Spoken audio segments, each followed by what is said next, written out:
मित्रों, मासिक धर्म के दौरान स्त्री को क्या नहीं करना चाहिए? नहीं तो लगता है भयंकर पाप। स्त्रियों को किस श्राप के कारण मासिक धर्म आता है? मित्रों, आज का वीडियो बहुत ही ज्यादा ज्ञानवर्धक और खास होने वाला है, इसलिए वीडियो शुरू होने से पहले फटाफट सब्सक्राइब कर लो आर के एडिटिंग 10 मिलियन चैनल को, ताकि आने वाले वीडियो का नोटिफिकेशन सबसे पहले आपको मिल सके। एक बार की बात है, भगवान विष्णु चीड़ सागर में शेषनाग के सैया पर विश्राम कर रहे थे। तब माता लक्ष्मी बोली, हे नाथ, मेरे मन में 2 प्रश्न उठ रहा है।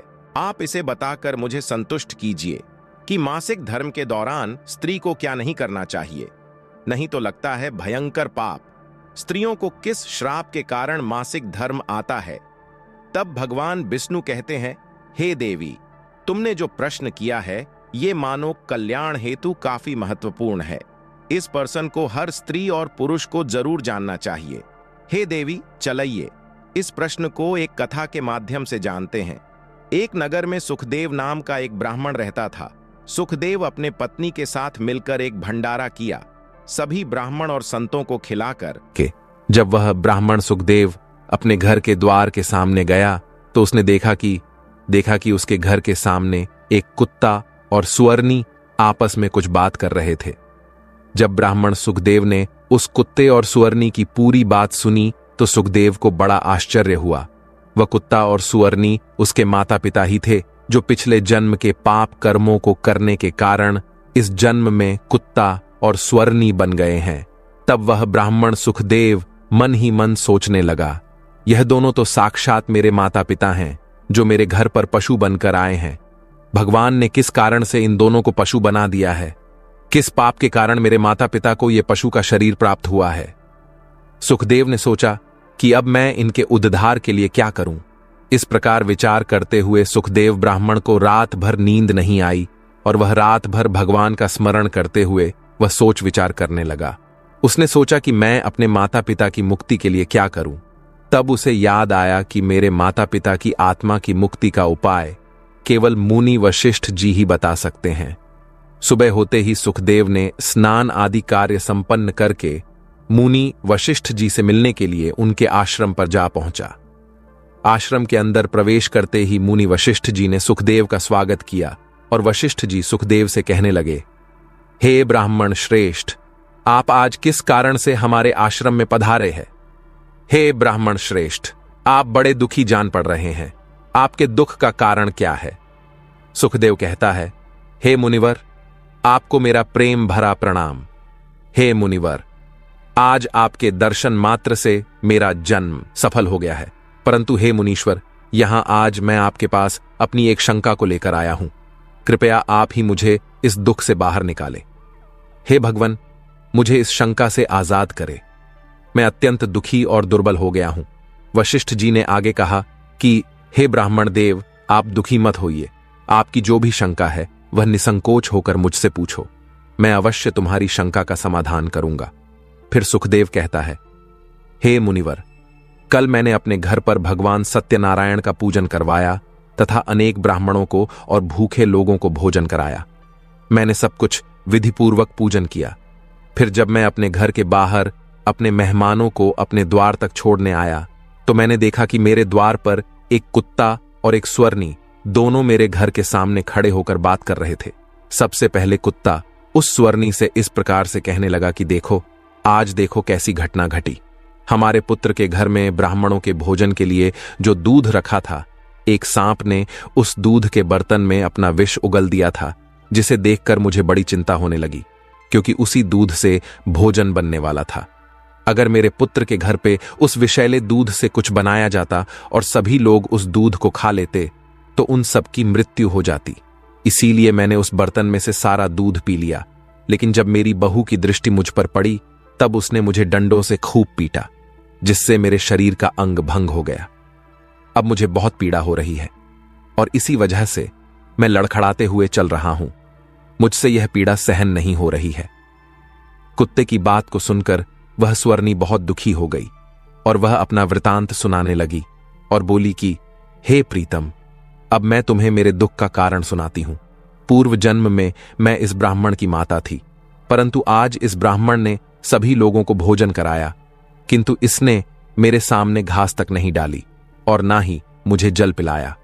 सुखदेव बोला कि हे मुनिवर, इसी कारण से मैं बहुत दुखी हो गया हूं। फिर सुखदेव कहने लगा, इस प्रकार से अपने माता पिता को कुत्ते और सुअरनी के रूप में ऐसा बोलते हुए देखकर मुझे बड़ा दुख हो रहा है। हे मुनिवर, मुझे रात भर नींद नहीं आ रही है। हर क्षण मुझे बस यही चिंता सताए जा रही है कि मैंने कभी कोई पाप नहीं किया है, हमेशा धर्म के कार्य किए हैं, परंतु फिर भी मेरे माता पिता को ऐसे कष्ट झेलने पड़ रहे हैं। हे मुनिवर, यही मेरी शंका है। इसी कारण से आज मैं आपके पास आया हूं। कृपया आप अपनी दिव्य शक्ति से पता करके मुझे बताइए कि किस कारण से मेरे माता पिता की ऐसी दुर्दशा हुई है और उनकी मुक्ति के लिए मुझे कौन सा कर्म करना होगा। तब मुनि वशिष्ठ जी ने ध्यान लगाते हुए वह सब कुछ देख लिया और उस ब्राह्मण सुखदेव के माता पिता के पूर्व जन्म के कर्मों के बारे में सुखदेव से कहने लगते हैं, हे ब्राह्मण सुखदेव, तुम्हारे माता पिता ने पिछले जन्म में घोर पाप किया है। उसी पाप कर्मों के कारण आज उनकी ऐसी दुर्दशा हुई है। सुखदेव कहने लगता है कि हे गुरुदेव, कौन से पाप के कारण मेरे माता पिता की दुर्दशा हुई है?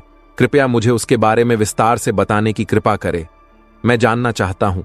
फिर मुनि वशिष्ठ जी कहते हैं कि हे ब्राह्मण सुखदेव, तुम ध्यान से सुनो। यह कुत्ता जो तुम्हारे पिता हैं, ये पिछले जन्म में वसंत नगर के श्रेष्ठ ब्राह्मण हुआ करते थे। इन्होंने एक दिन एकादशी का व्रत रखा, परंतु ये उसका पालन ना कर सके और भोजन कर लिया था। एकादशी के व्रत के दिन तुम्हारे पिता ने दान धर्म भी नहीं किया। इन्होंने अपने द्वार पर आए हुए कुत्तों को कभी भोजन नहीं खिलाया। तुम्हारे पिता ने अपने पितरों का श्राद्ध भी विधिपूर्वक नहीं किया।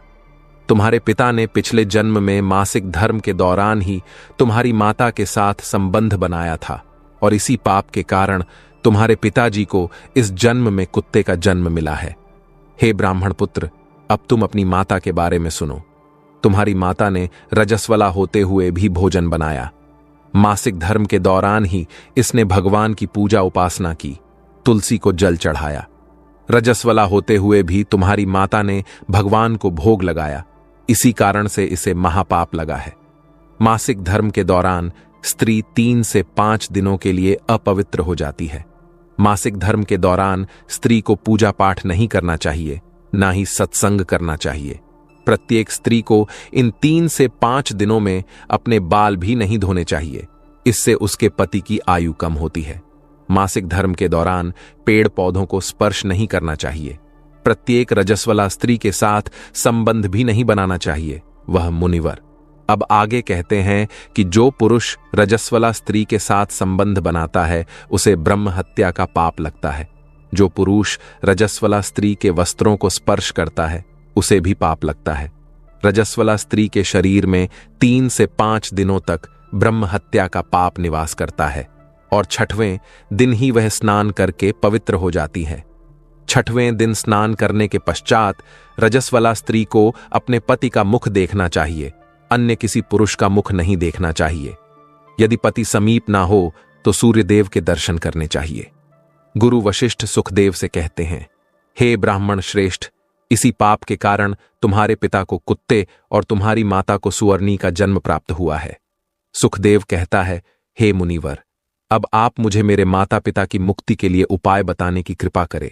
तब वशिष्ठ जी अपनी दिव्य दृष्टि से इसका मार्ग भी देख लेते हैं और कहते हैं कि हे ब्राह्मण, तुम किसी भी अमावस्या के दिन अपने माता पिता की मुक्ति के लिए श्राद्ध तथा तर्पण करो और दान धर्म करो, गाय की सेवा करो और गौ माता को भोग खिलाओ और अपने माता पिता की मुक्ति के लिए भगवान से प्रार्थना करो। सुखदेव जैसा वशिष्ठ जी कहते हैं वही करता है और फिर उसके माता पिता को समस्त पापों से मुक्ति मिलती है। अब भगवान विष्णु देवी लक्ष्मी से कहते हैं, हे देवी, अब मैंने तुम्हें रजस्वला स्त्री को कौन से कार्य नहीं करने चाहिए इस विषय में बता दिया है। हे देवी, अब मैं तुम्हें यह बताता हूं कि किस श्राप के कारण से प्रत्येक स्त्री जाति को मासिक धर्म की कठोर पीड़ा को सहन करना पड़ता है। तब देवी लक्ष्मी बोली, हे नाथ, आपके इस प्रश्न के उत्तर से प्रत्येक स्त्री जाति की रक्षा होगी। मैं स्वयं उनके साथ रहकर उनको इस विषय में मार्ग प्रदान करूंगी। तब भगवान विष्णु कहते हैं कि हे देवी, ठीक है, मैं तुम्हें इस प्रश्न का उत्तर भी दे देता हूं। सयुग में कालकेय नाम का एक प्रसिद्ध दानव हुआ करते। दानव होने के कारण उनका स्वभाव दानवीय प्रवृत्ति का था और वे हमेशा ही युद्ध करने के लिए तत्पर रहते थे। फिर अचानक से एक दिन सभी दानव वृत्रासुर दानव के साथ मिलकर स्वर्गलोक पर आक्रमण करने लगते हैं। उन असुरों के पास भयंकर शक्तिशाली अस्त्र खंजर थे जिसका सभी देवता सामना न कर सके। स्वर्गलोक से भागकर ब्रह्मदेव के पास आ गए। फिर उन्होंने ब्रह्मा जी को सब कुछ कह सुनाया। तब ब्रह्मदेव ने उन्हें असुरों को परास्त करने का उपाय बताते हुए कहा, हे इंद्र, तुम इसी क्षण महर्षि दधीच के पास चले जाओ। वे तुम्हें अपनी शरीर की हड्डियों से तुम्हें अस्त्र शस्त्र प्रदान करेंगे और तुम उन्हीं अस्त्रों का प्रयोग करके तुम वृत्रासुर का वध कर सकोगे। फिर सभी देवता महर्षि दधीच के आश्रम पर जाते हैं और वे सभी उनसे प्रार्थना करते हैं और दधीच महर्षि से अस्त्र प्रदान करने की विनती करते हैं। फिर संसार के कल्याण के लिए महर्षि दधीच अपनी ही शरीर की हड्डियों से अस्त्र का निर्माण करते हैं। उन्हीं अस्त्रों में से एक वज्र नाम का अस्त्र होता है, जिस अस्त्र को देवराज इंद्र धारण कर लेते हैं। फिर से सभी देवता गण वृत्रासुर के साथ युद्ध करने के लिए निकल जाते हैं। उसके उपरांत देवताओं और दानवों के बीच भीषण युद्ध होता है। सभी देवता आकाश में दानवों से युद्ध करने के लिए एकत्रित हो जाते हैं। उन सभी पर प्रहार करने लगते हैं। कई दिनों तक इस प्रकार से दैत्यों और देवताओं के बीच में भीषण युद्ध चलता है। फिर देवराज इंद्र और वृत्रासुर आमने सामने आ जाते हैं। दोनों के बीच भीषण युद्ध होता है और देवराज इंद्र अपने वज्र का प्रहार करके वृत्रासुर को मार डालते हैं। उसके शरीर में एक ब्रह्म हत्या वास करती थी। वह उस दानव वृत्रासुर की मृत्यु होते ही उसके शरीर से ब्रह्म हत्या बाहर निकलती है और इंद्र का पीछा करने लगती है। फिर वह ब्रह्म हत्या देवराज इंद्र के शरीर में प्रवेश कर लेती है, जिससे इंद्र को ब्रह्म हत्या का पाप लगता है। देवराज इंद्र ब्रह्मदेव के पास जाते हैं और उनसे ब्रह्म हत्या से छुटकारा पाने का उपाय पूछते हैं। ब्रह्मदेव उस ब्रह्म हत्या को इंद्र के शरीर से निकलने की आज्ञा देते हैं और वह ब्रह्म हत्या इंद्र के शरीर से बाहर निकलकर ब्रह्मदेव से कहने लगती है, हे परमपिता ब्रह्मा, अभी तक मैं वृत्तासुर के शरीर में निवास कर रही थी, क्योंकि उसने अनेक ब्राह्मणों की हत्याएं की थीं। जब इंद्र ने वृत्तासुर की हत्या की तो मैं इंद्र के शरीर में वास करने लगी। अब आप ही मुझे कोई उचित स्थान दीजिए जहां पर मैं रह सकूं। फिर ब्रह्मदेव कहते हैं, हे ब्रह्म हत्या, मैं तुम्हें उचित स्थान देता हूं। ब्रह्मदेव ने ब्रह्म हत्या के 4 भाग कर दिए और कहा, हे ब्रह्म हत्या, तुम्हारा 1/4 भाग अग्नि के भीतर रहेगा, क्योंकि जो भी मनुष्य अग्नि को आहुति नहीं देगा तुम उसके शरीर में प्रवेश कर लेना। ब्रह्मदेव ने फिर कहा कि तुम्हारा दूसरा 1/4 भाग जल के भीतर रहेगा। जो भी जल में थूकेगा अथवा जल में मल मूत्र का त्याग करेगा तुम उसके शरीर में प्रवेश करोगी। फिर तीसरा 1/4 भाग पेड़, पौधों और वृक्षों के भीतर रहेगा। जो भी मनुष्य अकारण ही वृक्षों को काटेगा उसे भी ब्रह्म हत्या का पाप लगेगा। उसके बाद ब्रह्मदेव ने अप्सराओं को बुलाया और कहा, हे अप्सराओं, इस ब्रह्म हत्या का 1/4 भाग तुम ग्रहण करो। फिर अप्सराएं कहने लगी, हे प्रभु, अगर आपकी यही आज्ञा है तो हम इसे आपकी आज्ञा से हम ग्रहण करने के लिए तैयार है, किंतु हमें भी इससे मुक्ति का कोई उपाय बताइए। फिर ब्रह्मदेव कहने लगे कि हे अप्सराओं, जो भी पुरुष रजस्वला स्त्री के साथ संबंध बनाएगा उसके अंदर ये ब्रह्म हत्या प्रवेश कर जाएगी। इस प्रकार से ब्रह्म हत्या के 4 भाग हुए, एक अग्नि में, दूसरा जल में, तीसरा वृक्षों में और चौथा स्त्रियों के अंदर प्रवेश कर गया। उसी ब्रह्म हत्या के भाग के कारण स्त्रियों को मासिक धर्म आता है। जो भी पुरुष मासिक धर्म के दौरान स्त्रियों को स्पर्श करता है अथवा उनके साथ संबंध बनाता है उसे ब्रह्म हत्या का पाप लगता है।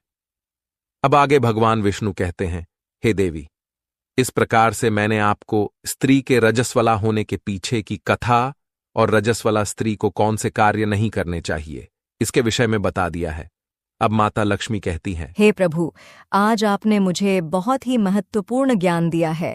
मैं भी आपको वचन देती हूँ, जो भी स्त्री मासिक धर्म के दौरान पूजा पाठ करेगी, पति के साथ संबंध रखेगी, उसके घर में मैं प्रवेश नहीं करूंगी। तो मित्रों, यही कारण है कि मासिक धर्म के दौरान किसी भी स्त्री को छूना पाप माना गया है।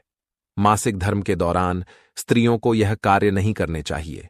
मित्रों, आपको हमारी यह कथा कैसी लगी हमें कमेंट करके अवश्य बताएं। वीडियो अच्छी लगी हो तो वीडियो को लाइक जरूर करें, कमेंट में जय श्री हरि विष्णु अवश्य लिखें, साथ ही चैनल को सब्सक्राइब करें। मित्रों, अगर आप सभी ने वीडियो को यहां तक देखा है तो वीडियो को यहां तक देखने के लिए आपका दिल से धन्यवाद।